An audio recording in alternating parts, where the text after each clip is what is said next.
Brussels, faced with economic calamity and the threat of the coronavirus further fracturing the European Union, Chancellor Angela Merkel of Germany on Monday broke with decades of German economic orthodoxy and agreed to back the idea of collective European debt to help those countries that have been hit hardest by the pandemic.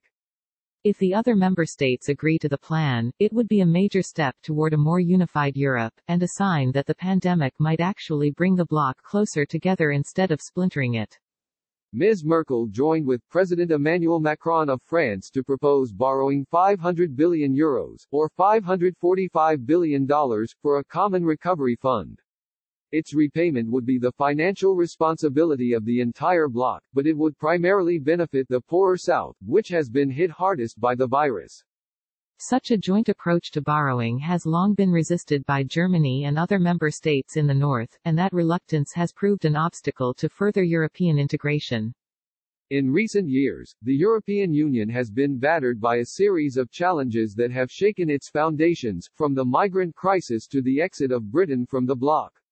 Now, the pandemic is further dividing it, prompting border closures within the bloc and severely damaging the economies of member states.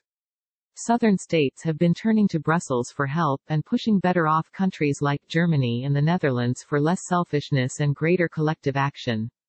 Back home in countries like Italy, where many feel abandoned by their neighbors, anti-European and populist sentiment has spiked markedly. In the face of this emergency, Mr. Macron said, Europe's two big powers have agreed to try to patch the deepening cracks and pull the bloc together with a real common strategy to supplement our European budget. This is a major step, he said. Mojtaba Rahman, chief European analyst for the Eurasia Group, said, it's a European revolution, if it goes through. For the first time, Mr. Rahman said, Europe will be able to raise money and transfer it directly to the countries, regions and industries most in need, without further impairing their economic situation by increasing their debt. Although the proposal represents a significant shift in German thinking, Ms. Merkel described it as a one-off effort, with Germany agreeing to a plan whereby the European Commission, using its excellent credit rating, would borrow money for the fund. The debt would be paid back over time through the joint European Union budget, which is financed by a set formula by member states. We are experiencing the biggest crisis in our history, Ms. Merkel said in a joint video news conference with Mr. Macron.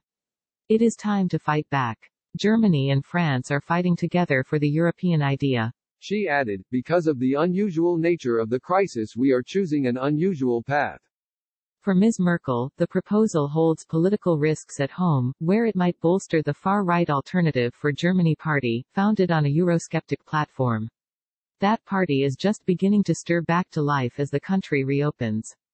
But the move might also be the only way to salvage a deeply divided currency union and the Chancellor's legacy on European unity.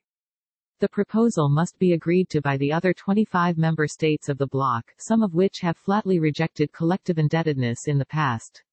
Austria has already suggested that it and countries like the Netherlands want to help the afflicted states only with loans, not grants, as called for in Monday's proposal. There is still work to do, Mr. Macron acknowledged. But it is a profoundly unprecedented step. Details of the plan were scarce on Monday, but the leaders said that the money would be provided to the sectors of the economy and the regions the worst affected by the virus.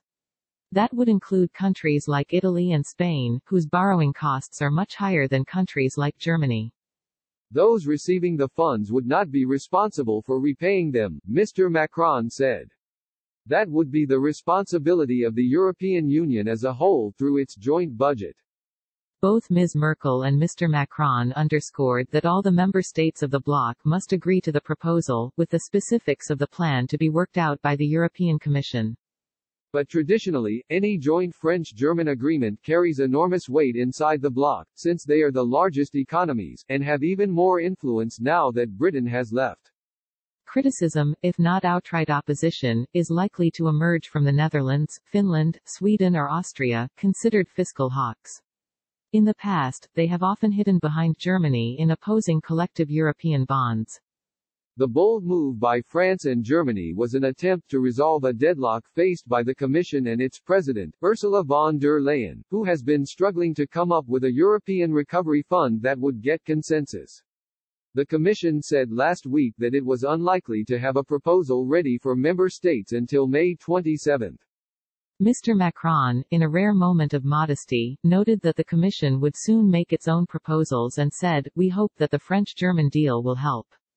Ms. von der Leyen said in a statement that she welcomed the constructive proposal made by France and Germany, because it puts the emphasis on the need to work on a solution with the European budget at its core. But then she added a sharp word of caution and asserted her role, saying, "This goes in the direction of the proposal the Commission is working on, which will also take into account the views of all member states and the European Parliament." Mr. Macron called the Franco-German proposal a real change in philosophy. "We are proposing to do at the European Union level what we are doing at the national level," he said, adding, "I think that it is a very deep transformation, and it is what the European Union and the single market need to keep their coherence. It is what the Eurozone needs to keep its unity."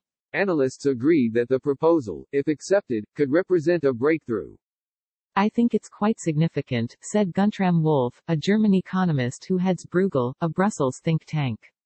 "It is borrowing that will be repaid through the EU budget, and so it is the first genuine creation of long-term EU fiscal debt."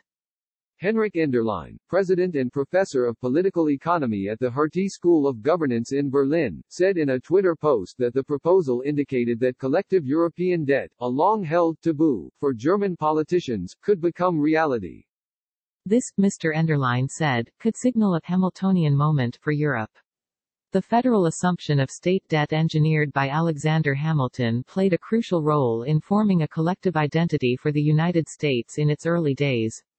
What matters most today, Enderlein went on, is that France and Germany have agreed that in a crisis the EU can issue its own debt at a large scale.